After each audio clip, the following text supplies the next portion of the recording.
ஜெர்சியை கழட்டி ஆக்ரோஷமாக சுற்றி வெற்றியை கொண்டாடினார். திறமைக்கு வாய்ப்பும் ஊக்குவிப்பு.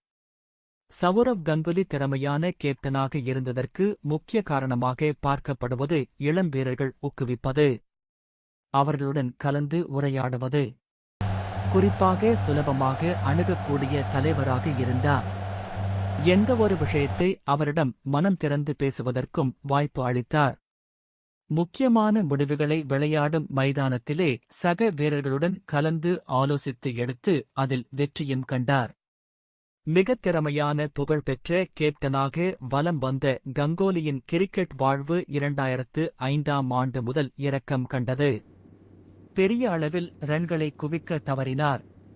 குறிப்பாக அவருக்கும் கிரேட் சேப்பலுக்கும் பயிற்சியாளர் இடையே நடந்த பனிப்போர் பெரிதாகி கங்குலி கிரிக்கெட் வாழ்க்கை முற்றுப்புள்ளி வைக்கப்பட்டது.